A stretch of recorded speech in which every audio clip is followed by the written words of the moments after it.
അതാണല്ലോ 5 ജീവികൾ നാളെ സ്വർഗത്തിലുണ്ട്, 5 മൃഗങ്ങൾ നാളെ സ്വർഗത്തിലുണ്ട്. എന്താ കാരണോ? ഈ 5 മൃഗങ്ങളും മഹാന്മാരെ കൂടെ കൂടിയതാ. ഒന്ന് നേരത്തെ ഇവിടെ ഉസ്താദ് പറഞ്ഞിട്ടുണ്ട്, കൽബു അസ്ഹാബിൽ കഹ്ഫ്. അസ്ഹാബുൽ കഹ്ഫിന്റെ നായ സ്വർഗത്തിലുണ്ട്. എന്തേ കാരണോ? അസ്ഹാബുൽ കഹ്ഫിന്റെ നായ നിസ്കരിച്ചണോ? നോമ്പോറ്റിക്കോ? റമദാൻ മാസം നോമ്പോറ്റിരുന്നോ? സുബ്ഹാനല്ലാഹ്. അല്ലെങ്കിൽ വേറെന്തെങ്കിലും നന്മ ചെയ്തോ, സ്വതക്ക കൊടുത്തോ, ഹജ്ജ് ചെയ്തോ? ഒന്നുമല്ല. പിന്നെയോ ഔലിയാക്കന്മാരെ കൂടെ കൂടിയത്, അവരെ സ്നേഹിച്ച് പിന്നാലെ കൂടിയപ്പോ പരിശുദ്ധ ഖുർആനിൽ നിങ്ങൾ ആലോചിച്ചു നോക്ക്, ദിവസങ്ങളെ കൂട്ടത്തിൽ ഏറ്റവും പവിത്രമായ ദിവസമാണ് വെള്ളിയാഴ്ച. ആ വെള്ളിയാഴ്ച ദിവസം ഓരോ മുഅ്മിനിനും 3 തവണ ഓതേണ്ട സുന്നത്തുള്ള സൂറത്താണ് സൂറത്തുൽ കഹ്ഫ്. ആ സൂറത്തുൽ കഹ്ഫിൽ ആ നായയെ പറയാതെ ആ സൂറത്തുൽ കഹ്ഫ് പൂർത്തിയാവോ? നിങ്ങളൊന്ന് ആലോചിച്ച് നോക്കി. ലക്ഷക്കണക്കിന് മനുഷ്യന്മാർ ആ നായയെ കുറിച്ച് പറഞ്ഞുകൊണ്ടിരിക്കല്ലേ. നായയെ പറഞ്ഞാലും കൂലിയാ.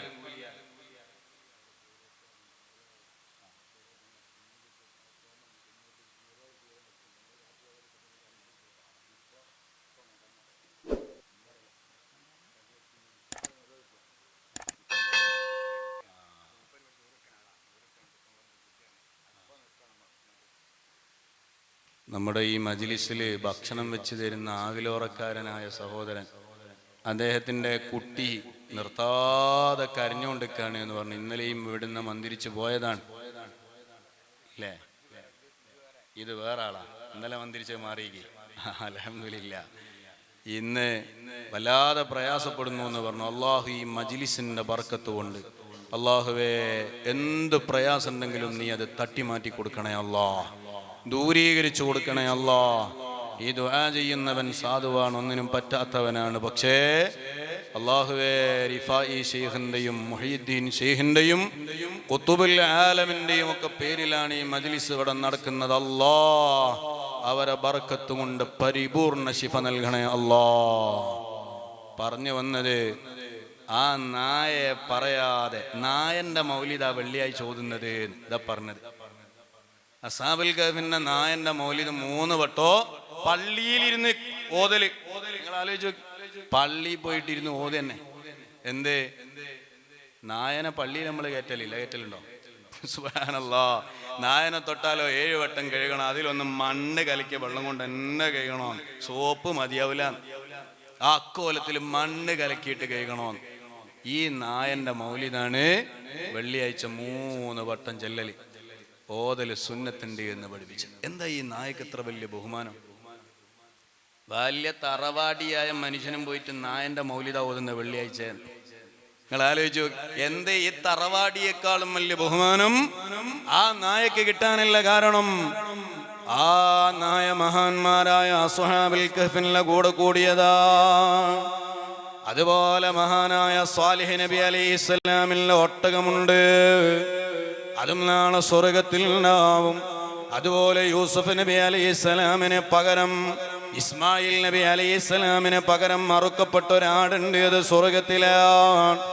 അതുപോലെ ഉസൈർ എന്ന് പറയുന്ന മഹാന്റെ ഒരു കഴുതയുണ്ട്, ഇത് സ്വർഗത്തിലാണ്. അതുപോലെ ബുറാഖു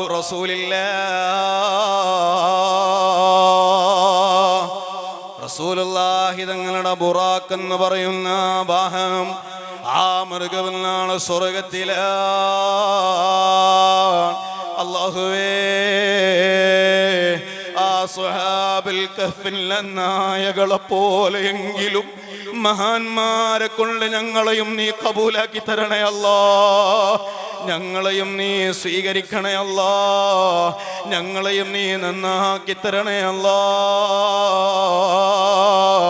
സ്വന്തമായ ജീവിതത്തിൽ നിർവഹിച്ച നിസ്കാരം കൊണ്ട് ആഖിറത്തിൽ രക്ഷപ്പെടുമെന്ന് പ്രതീക്ഷയില്ല. നോറ്റ നോമ്പുകളെ വെച്ചിട്ട് ആഖിറത്തിൽ രക്ഷപ്പെടാമെന്ന് തോന്നുന്നില്ല. അതുപോലെ സാധുക്കളെ സഹായിച്ചത് ആലോചിക്കുമ്പോ പറയാനേ ഇല്ല, ഒരു നന്മയും പറയാനില്ല. പക്ഷേ ആകെ ഞങ്ങൾക്കൊരു പ്രതീക്ഷയുള്ളത്, ഞങ്ങൾ മഹാന്മാരെ ആദരിക്കുന്നുണ്ട് അല്ലാ. നീ ആദരിച്ചവരാദരിക്കുന്നവരാ, നീ ബഹുമാനിച്ചതിനെ ബഹുമാനിക്കുന്നവരാ. ആ ബറക്കത്ത് കൊണ്ട് ഞങ്ങളെ ഒന്ന് രക്ഷപ്പെടുത്തി തരണേ അല്ലാ. ഞങ്ങളെ ആഖിബത്ത് നന്നാക്കി തരണേ അല്ലാ.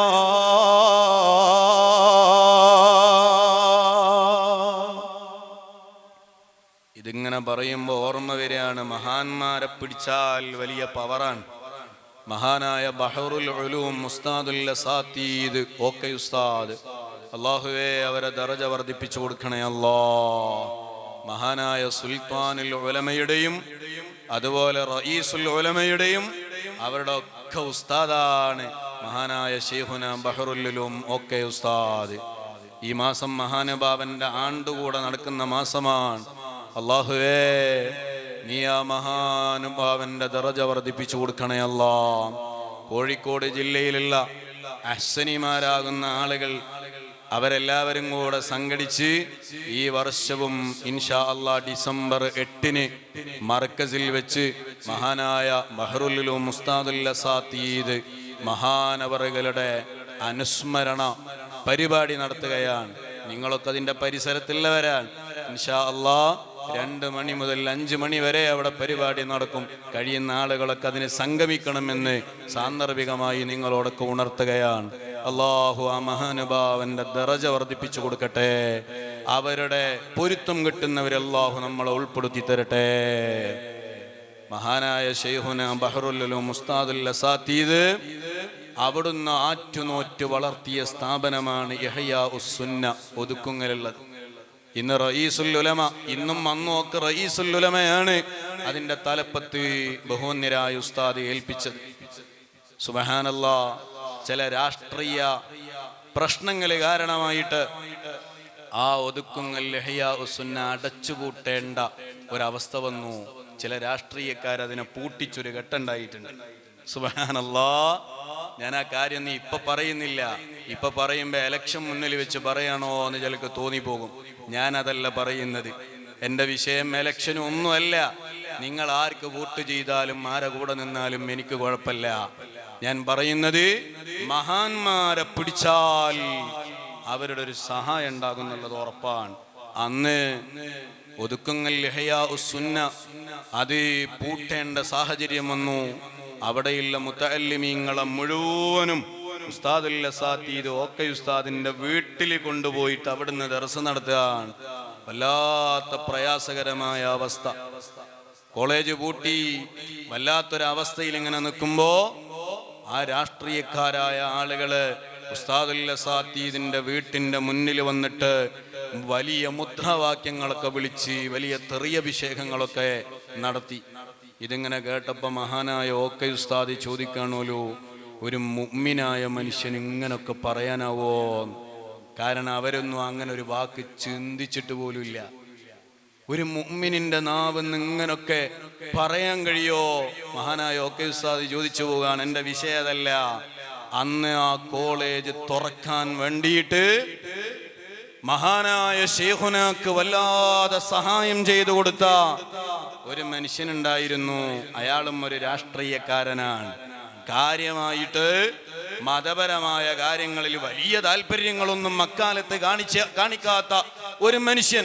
പക്ഷേ ഉസ്താദുൽ അസാതീദ് ഓക്കെ ഉസ്താദിനോട് വലിയ ബഹുമാനാണ്, ആദരവാണ്. ഇഹ്യാഉസ് സുന്നയോട് വലിയ സ്നേഹാണ്.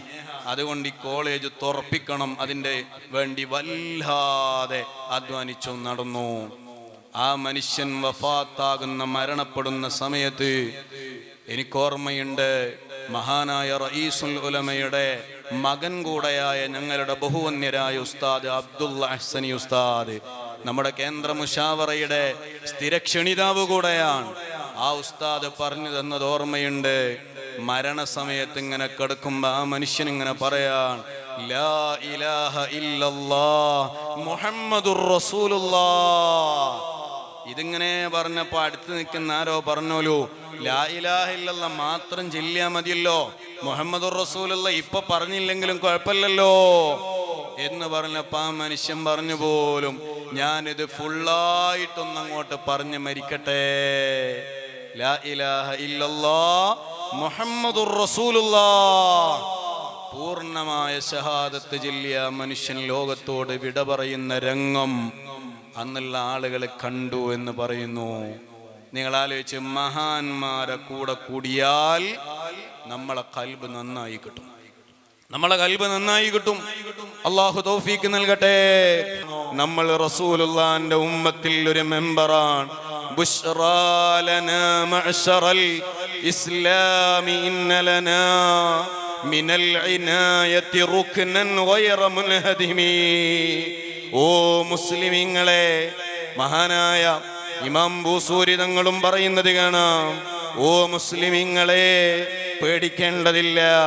ബുശ്റാ ലനാ മഅ്ശറൽ ഇസ്ലാമി ഇന്ന ലനാ ഇനായത്തും മിനർ റുക്നി ഗൈറ മുൻഹദിമി. പൊളിഞ്ഞു പോകാത്ത, തകർന്നു പോകാത്ത, നശിച്ചു പോകാത്ത ഒരു വല്ലാത്ത സഹായം നമുക്ക് കിട്ടാനുണ്ട്. അത് വല്ലാത്തൊരു സന്തോഷമാണ്. ആ സന്തോഷം ഏതാണ്? അതാണ് സയ്യിദുനാ മുഹമ്മദുർ റസൂലുള്ളാഹ് സ്വല്ലല്ലാഹു അലൈഹി വസല്ലം. ആ നബി തങ്ങളുടെ ഉമ്മത്തിൽ അല്ലാഹു തആല നമ്മളെ പെടുത്തി എന്നുള്ളത് വല്ലാത്ത നിഅമത്താണ്. എന്നാൽ എൻ്റെ പ്രിയപ്പെട്ട സഹോദരന്മാരെ, നമ്മൾ ആ നിഅമത്തുകളെ കുറിച്ചൊന്നും ആലോചിക്കാതെ, നമ്മൾ ആ വിഷയങ്ങളെ കുറിച്ചൊന്നും ആലോചിക്കാതെ നമ്മൾ ഈ ഭൗതികമായ ജീവിതത്തിന്റെ പിന്നാലെ വല്ലാതെ ഇങ്ങനെ സമയം ചെലവഴിച്ചു കൊണ്ടിരിക്കുകയാണ്. നമ്മൾ ഈ ഭൗതികമായ ലോകമാണ് യഥാർത്ഥ ലോകമെന്ന് കരുതിയിട്ട് ഈ ലോകത്തിന്റെ പിന്നാലെ ഇങ്ങനെ ഓടുകയാണ്.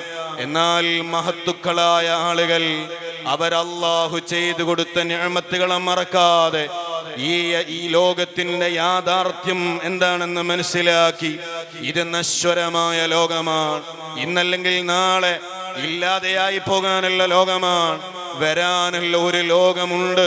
ഏതാണ് ആ ലോകം?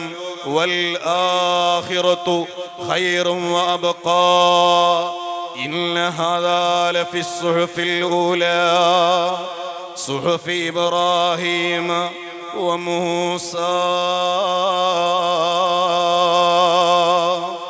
ഇന്നും ജുമാ നിസ്കാരത്തിൽ ഒരു പക്ഷേ ആ ജുമാക്ക് ഇമാമെന്നുള്ള ഉസ്താദ് ഒന്നാമത്തെ റകഅത്തിൽ ആയത്ത് ഓതി കേൾപ്പിച്ചിട്ടുണ്ട്. മുഅ്മിനീങ്ങളെ,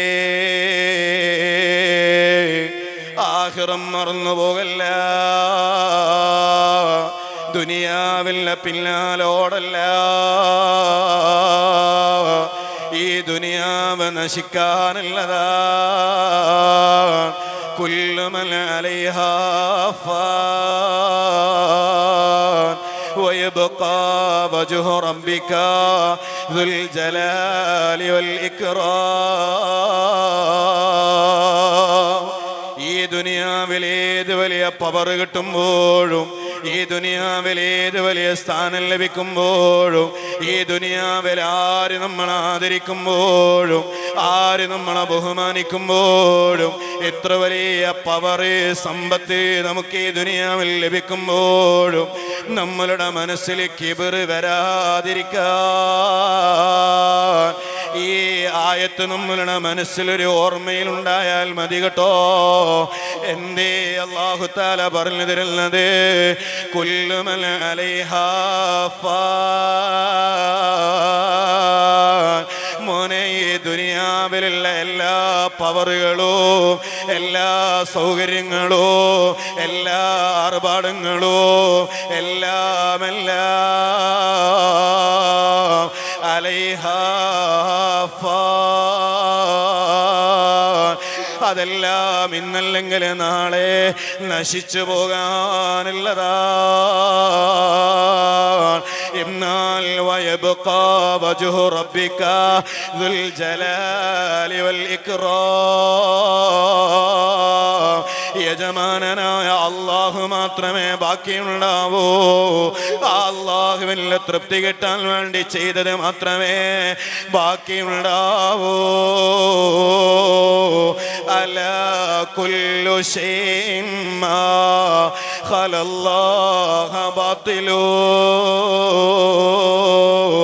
വകുല്ലു നഈമിൻ ലാ മഹലത സായിലു ഉള്ളതും ഉള്ളതല്ല ഉള്ളതൊന്നേ ഉള്ളതുള്ളൂ ഉള്ളതിൽ നാശമില്ല നാശമുള്ളതുള്ളതല്ല.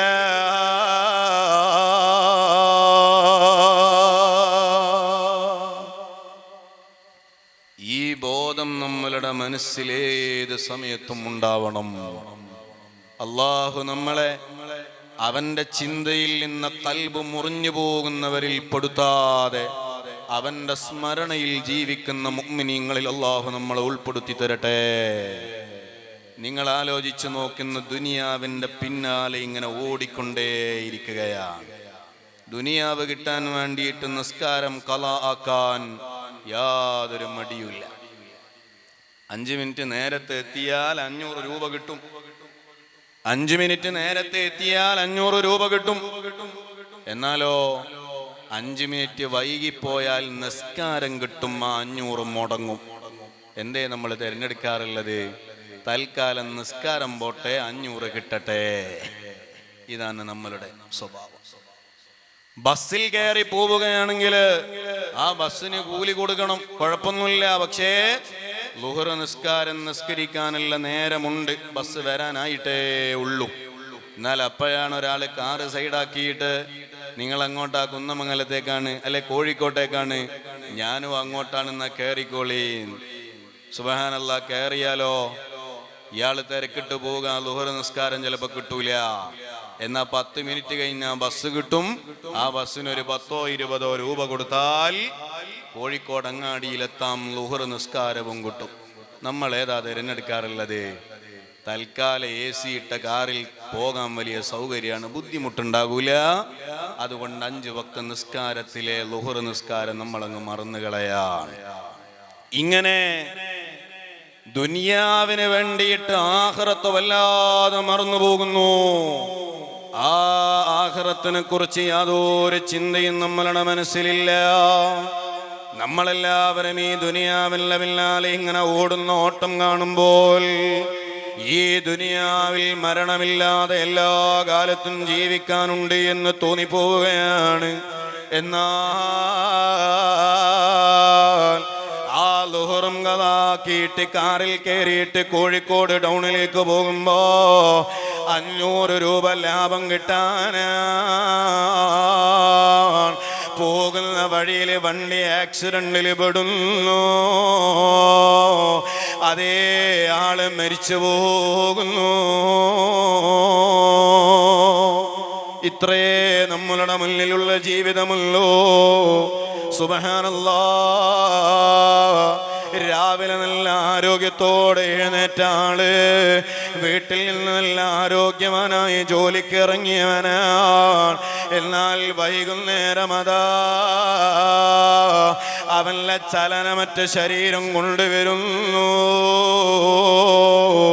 അടുപ്പക്കാരായ ആളുകൾക്ക് പോലും അല്ല മയ്യത്ത് കാണിച്ചു കൊടുക്കാൻ പോലും പറ്റാത്ത കോലത്തില് പോകുന്ന വഴിയിൽ ആക്സിഡന്റായിട്ട് തെറിച്ച് വീണപ്പ തലയിലൂടെ ലോറി കയറിപ്പോയതാ,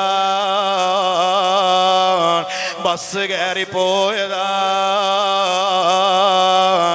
രാവിലെ നന്നായി തലമുടി വറന്ന് വെച്ച് മുഖത്ത് നന്നായിട്ട് പൗഡർ തേച്ച് മുഖം നന്നായി മിനുക്കിയിട്ട് ഇറങ്ങിപ്പോയവനാ. എന്നാൽ സ്വന്തം ഭാര്യക്കും മക്കൾക്ക് പോലും മയ്യത്ത് പോലും കാണിച്ചു കൊടുക്കാൻ പറ്റാത്ത അവസ്ഥയില് വീട്ടിലേക്ക് ആ ജനാസ വരുന്നു. കഴിഞ്ഞ ദിവസം നിങ്ങളെ കണ്ടില്ലേ? എറണാകുളം ജില്ലയിൽ നിന്ന് ഇടുക്കി ജില്ലയിലെ സുയസിലെ സെക്രട്ടറിയായ സഖാഫി, അദ്ദേഹം അതാ മീറ്റിങ്ങിന് വേണ്ടിയിട്ട് ബൈക്കിൽ പോകുമ്പോ ആക്സിഡന്റ് പറ്റുന്നു. അതേ വഫാത്തായി പോകുന്നു. 5 പറക്കമുറ്റാത്ത മക്കളെ യതീമുകളാക്കിയിട്ട് ആ സഖാഫി 6 അടി മണ്ണിലേക്ക് പോയില്ലേ? അല്ലാഹുവേ, അവരെ ഖബർ നീ സന്തോഷത്തിലാക്കി കൊടുക്കണേ അല്ലാ. ആ മക്കൾക്കും ഭാര്യക്കും കുടുംബത്തിനും മാതാപിതാക്കൾക്കും വലിയ ക്ഷമ നൽകണേ അല്ലാ. ഇവിടെ വന്ന ഞാൻ ഇന്ന് രാത്രി തിരിച്ച് വീട്ടിലെത്തുമെന്ന് യാതൊരു നിശ്ചയവുമില്ല. ഇവിടെ വന്ന് നിങ്ങൾ ഇനി നിങ്ങളുടെ വീട് കാണുമെന്നൊരു നിശ്ചയവുമില്ല. നാളെ ഒരു പക്ഷേ ഇവിടുത്തെ മജ്‌ലിസിൽ ഖുത്റാത്തീബ് തുടങ്ങുമ്പോ ഇന്നലെ ഇവിടെ വഅദ് പറയാമെന്ന് ഹസനിക്ക് വേണ്ടി ഒരു ഫാത്തിഹ ഓതിയിട്ട് ദുആ ചെയ്ത് തുടങ്ങാമെന്ന് പറയാൻ സാധ്യതയുള്ള ലോകമാണ്. അത്രയേ നമ്മളുടെ മുന്നിലുള്ള ലോകമല്ലോ. അതുകൊണ്ട് മുഅ്മിനീങ്ങളെ, ഈ ദുനിയാവിലെ പിന്നാലെ ഓടല്ല കേട്ടോ, ഈ ദുനിയാവിലെ പിന്നാലെ നടക്കല്ല കേട്ടോ. വൽ ആഖിറതു ഖൈറു വഅബ്ഖാ.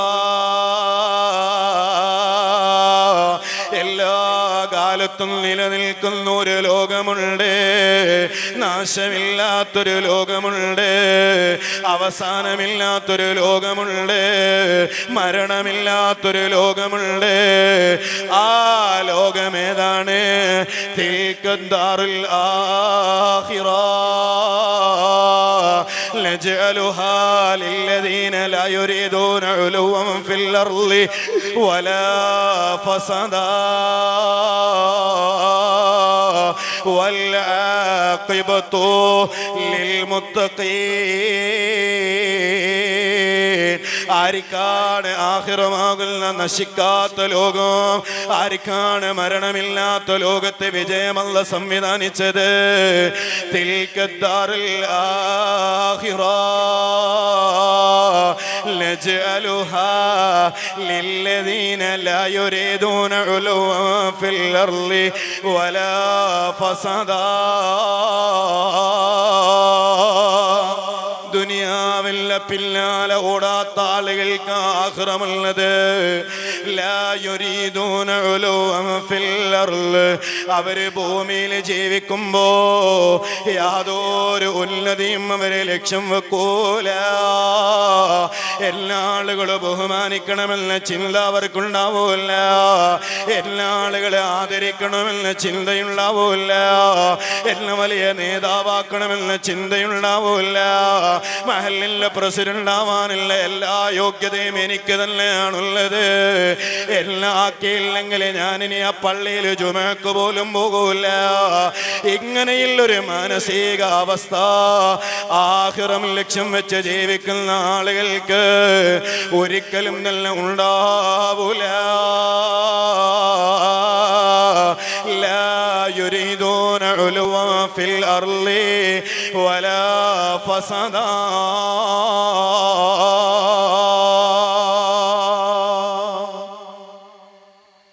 ദുനിയാവിൽ അവർ ജീവിക്കുമ്പോൾ അവർ യാതൊരു ഉന്നതിയും ലക്ഷ്യം വെക്കൂല. നമുക്കൊരു സദസ്സിലേക്ക് അങ്ങോട്ട് കയറി ചെല്ലുമ്പോൾ ആരും എണീച്ചു തന്നില്ല, മൈൻഡ് ചെയ്തില്ല. എന്നാലോ ഇനി ഞാൻ ആ ബൈക്കെന്നെ പോകില്ല എന്നാ പറയാ. ഇനി ഞാൻ ആ ബൈക്കെന്നെ പോകില്ല. റിഫായി ശൈഖ് റളിയല്ലാഹു അൻഹു സുബ്ഹാനല്ലാഹ്, എത്ര വിനയാണ് എന്നറിയോ അവരുടെയൊക്കെ ജീവിതത്തിൽ. റിഫായി ശൈഖ് റളിയല്ലാഹു അൻഹു ഇങ്ങനെ നടന്നു പോവുകയാണ്. അപ്പൊ കുറച്ച് കുട്ടികളുണ്ട്, കളിക്കുന്നു ഗ്രൗണ്ടിൽ വെച്ച്.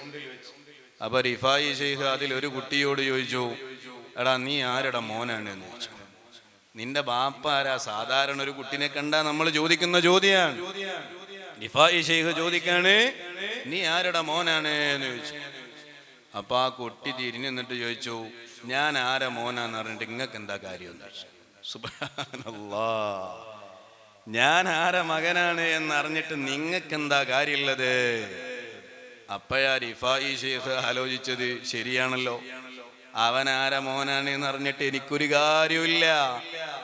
മിൻ ഹുസ്നി ഇസ്ലാമിൽ മർഇ തർക്കുഹു മാ ലാ യഗ്നി, ആവശ്യമില്ലാത്തതിൽ ഇടപെടാതിരിക്കലാണ് നല്ല ഇസ്ലാമിന്റെ ലക്ഷ്യം, നല്ല മുസ്ലിമിന്റെ അടയാളം. സയ്യിദുനാ മുഹമ്മദുർ റസൂലുള്ളാഹി.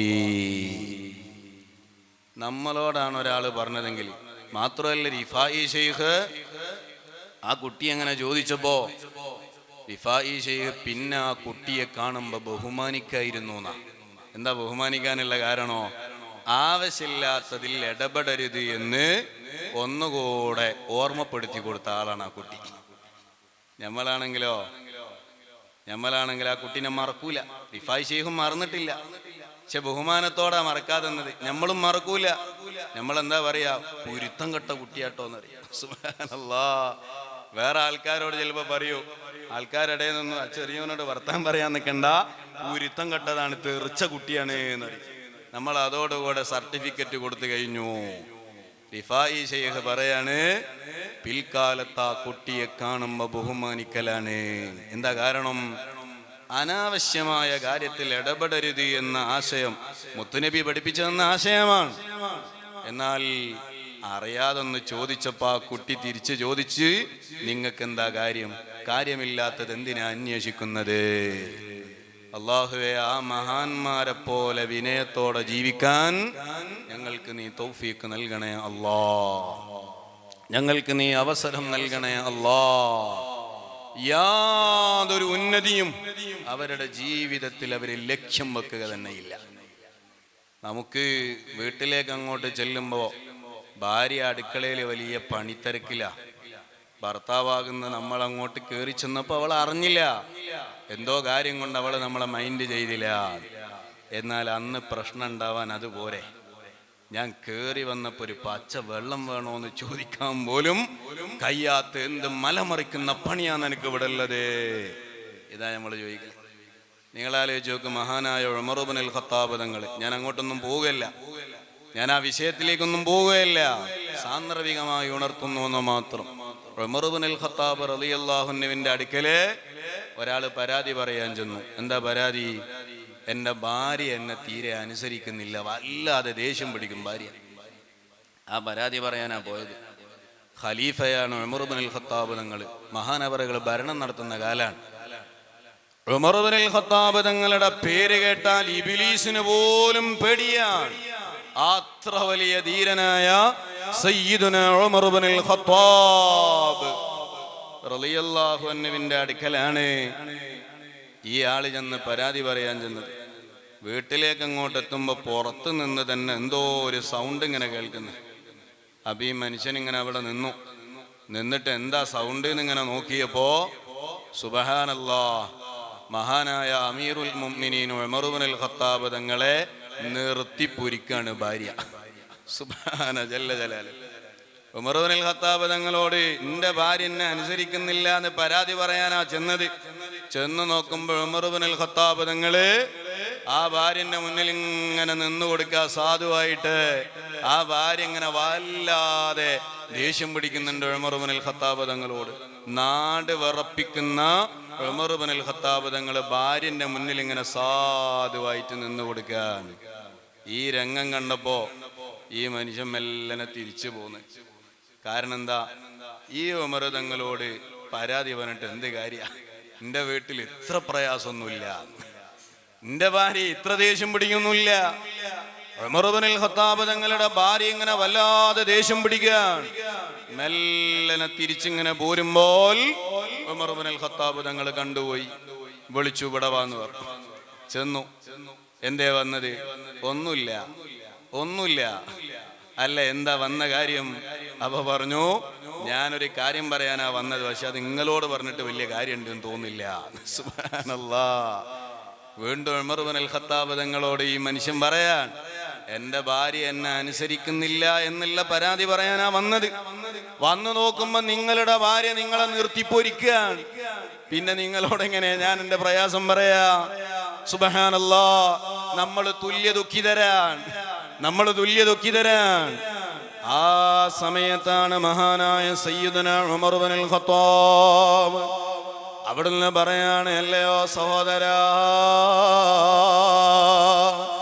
ആ ഭാര്യ ഇങ്ങോട്ടല്ല ദേഷ്യം പിടിച്ചെന്നോട് സംസാരിക്കുമ്പോ അവളോട് അതേ നാണയത്തിൽ തിരിച്ചു പറയാൻ അറിയാത്തതിൻ്റെ പേരിലല്ല ഞാൻ ഇങ്ങനെ മൗനം പാലിക്കുന്നത്. ശാരീരികമായും അതുപോലെ മറ്റൊക്കെ അവളെ അടക്കി നിർത്താൻ എനിക്ക് ബലമില്ലാത്തതിൻ്റെ പേരിലോ ആരോഗ്യമില്ലാത്തതിൻ്റെ പേരിലോ അല്ല ഞാൻ ഇവിടെ നിൽക്കുന്നത്. മറിച്ചോ അവര് സാധുക്കളാണല്ലോ, എത്രമാത്രം ഹിദ്മത്തുകളാണ് അവര് നമുക്ക് ചെയ്തു തരുന്നത്. നമുക്ക് ഭക്ഷണം വിശക്കുന്ന സമയത്ത് ആവശ്യമുള്ളപ്പോ അടുക്കളയിലേക്ക് ചെന്ന് ഡൈനിങ് ടേബിളിൽ ഇരിക്കുമ്പോഴത്തേക്ക് വിഭവസമൃദ്ധമായ ഭക്ഷണം അവിടെ വരികയാണ്. ഭാര്യമാര് തയ്യാറാക്കുന്നതല്ലേ. രാവിലെ പോയി വൈകുന്നേരമാകുമ്പോഴത്തേക്ക് അതേ ധരിച്ച വസ്ത്രം മുഴുവനും അഴുക്ക് എല്ലാമായിട്ട് വന്ന് കഴിച്ചിട്ട് കൊടുത്തതാണ്. പിറ്റേന്ന് രാവിലെ നേരം പുലർന്ന് പോകാൻ നോക്കുമ്പോ അതാ നമുക്കിടാനുള്ള നല്ല ഡ്രസ്സ് അയൺ ചെയ്ത് ഫ്രഷായി ഇങ്ങനെ വെച്ചിരിക്കുന്നു. ആരായത് ചെയ്തത്? നമ്മളുടെ ഭാര്യമാരാ. മാത്രമല്ല നമ്മളുടെ ശരീരത്തിൻ്റെ വൈകാരികമായ ആവശ്യങ്ങൾ മുഴുവനും ഹലാലായി നിറവേറ്റാൻ വേണ്ടിയിട്ട് അവരല്ലേ നമ്മളോട് സഹകരിക്കുന്നത്. അല്ലെങ്കിൽ ഹറാമിൻ്റെ ചിന്ത നമ്മളുടെ മനസ്സിൽ കടന്നുകൂടിയാൽ നമ്മളുടെ ആഖിറം വരെ നഷ്ടപ്പെട്ടു പോകൂലേ. മാത്രമല്ല നമ്മളുടെ മക്കളെ 9 മാസവും 10 ദിവസവും അവരെ ഗർഭം ചുമന്നത് വല്ലാത്തൊരു അവസ്ഥയാ.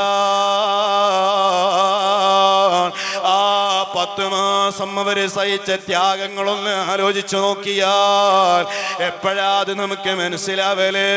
നമ്മളുടെ സ്വന്തം ഭാര്യമാര് ഗർഭിണിയാകുമ്പോഴാണ്. അതേ ഗർഭാവസ്ഥയിൽ ഭാര്യമാര് ഉമ്മമാര് എത്രത്തോളം വലിയ ത്യാഗങ്ങളാ സഹിക്കേണ്ടി വരാറുള്ളത് എന്ന് അറിയുക. ഒന്ന് നേരാവണ്ണം കിടക്കാൻ അവർക്ക് കഴിയുന്നില്ല, ഒന്ന് ശ്വാസം വിടാൻ അവർക്ക് കഴിയുന്നില്ല.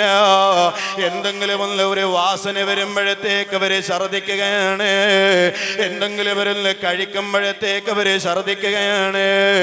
സുബ്ഹാനല്ലാഹ്. അല്പസമയമല്ല മലർന്ന് കിടക്കുമ്പോഴത്തേക്ക് അവർക്ക് അസ്വസ്ഥത വരുന്നു, ഒന്ന് ചരിഞ്ഞ് കിടക്കുമ്പോഴത്തേക്ക് അസ്വസ്ഥത വരുന്നു, ശ്വാസം മുട്ട് വരുന്നു, ഭക്ഷണം കഴിക്കാൻ അവർക്കാവുന്നില്ല. എന്നാലോ വല്ലാത്ത വിശപ്പ് അവരെ അനുഭവിക്കുകയാണ്. ഇങ്ങനെ 10 മാസ കാലയളവ് അവരിതെല്ലാം എന്തിനെ സഹിച്ചതാണെന്നറിയുമോ? എൻ്റെ ബീജമാണ് അവളെ ഗർഭാശയത്തിലുള്ളത്, നമ്മളുടെ ബീജമാണ് അവരെ ഗർഭാശയത്തിലുള്ളത്. നമ്മളുടെ കുട്ടിയെയാണ് അവര് ഗർഭം ചുമക്കുന്നു. പോരാ, മരണത്തിനുള്ള പകുതി വേദനയ്ക്ക് സമാനമാകുന്ന ഗർഭത്തിൻ്റെ പ്രസവത്തിൻ്റെ വേദനയും സഹിച്ച് അവര് പ്രസവിക്കുന്നു. അത് കഴിഞ്ഞാൽ അവരുടെ ഡ്യൂട്ടി കഴിഞ്ഞോ? ഇല്ല ഇല്ല. ഹൗലൈനി കാമിലൈ, 2 കൊല്ലം അവര് കുട്ടിക്ക് പാല് കൊടുക്കുന്നു. കുട്ടിയെ സംബന്ധിച്ചിടത്തോളം പകലോ രാത്രിയോ എന്ന വ്യത്യാസമില്ല. എപ്പോഴാണോ മൂത്രമൊഴിക്കാൻ മുട്ടുന്നത് അപ്പ അവിടെ തന്നെ മൂത്രമൊഴിക്കുന്നു. എപ്പോഴാണോ 2ന് തോന്നുന്നത് അപ്പ അവിടെ കാഷ്ടിക്കുന്നു. എപ്പോഴാണോ ദാഹം തോന്നുന്നത് അവിടുന്ന് കരയുന്നു. ചിലപ്പോൾ അത് പാതിരക്കാവാം. ഉമ്മ എഴുന്നേൽക്കുന്നു, വൃത്തിയാക്കുന്നു, കഴുകി കൊടുക്കുന്നു, പാലും കൊടുത്ത് കുട്ടിയെ ഉറക്കിയിട്ട് ഒന്ന് ചെറുതായി ഉറക്കം വരുമ്പോഴത്തേക്ക് കുട്ടിയതാ വീണ്ടും കരയുന്നു, വീണ്ടും ഉമ്മ എഴുന്നേൽക്കുകയാണ്. ഇങ്ങനെ 2 കൊല്ലം ആ ഉമ്മ സഹിച്ചില്ലയോ? ഭാര്യമാര് സഹിച്ചില്ലയോ? ഇതെല്ലാം നമുക്ക് വേണ്ടി ചെയ്തു തരുന്ന നമ്മളുടെ ഭാര്യ ഏതെങ്കിലും ഒരു സമയത്ത് അവര് നമ്മളോടൊന്ന് ദേഷ്യം പിടിക്കുമ്പോ അവരെ മുന്നിലൊന്ന് മൗനം പാലിച്ചു കൊടുക്കാൻ നമ്മളൊന്ന് തയ്യാറാവണ്ടേ. അപ്പോഴത്തേക്ക് എന്നെ അവള് വില വെച്ചില്ല, എന്നെ അവള് ബഹുമാനിച്ചില്ല, എന്നെ അവള് ആദരിച്ചില്ല, ഇതും പറഞ്ഞ് കശപിശ കൊടുകയാണോ? പാടില്ല, പാടില്ല. അതുകൊണ്ടല്ലേ ലോകത്തിലെ നേതാവ് പറഞ്ഞത്, എടാ തഖ്വയും നന്നാവലും നല്ല പ്രവർത്തനങ്ങളോ ഇതെല്ലാം തുടങ്ങേണ്ടത് എവിടെ വെച്ചാണെന്നറിയോ? നിന്റെ വീട്ടിലെ അടുക്കളയിൽ നിന്ന് ഇത് തുടങ്ങേണ്ടത്. നാട്ടുകാരുടെ മുന്നിൽ നീ വലിയ മാന്യനാണ്, നാട്ടുകാരുടെ മുന്നിൽ നീ വലിയ സുസമ്മതനാണ്, നാട്ടുകാരുടെ മുന്നിൽ എല്ലാം തികഞ്ഞവനാണ്. എന്നാൽ വീടിൻ്റെ അകത്തളത്തില് നിന്നെ സഹിക്കാൻ കഴിയാത്ത ഭാര്യയാണോ ഉള്ളത്? നിന്റെ സ്വഭാവദോഷം കൊണ്ട് ഇടങ്ങേറാകുന്ന മക്കളാണോ? നീ എന്ത് നന്നായിട്ടെന്ത് കാര്യമാ? ഒരു പ്രയോജനവുമില്ല.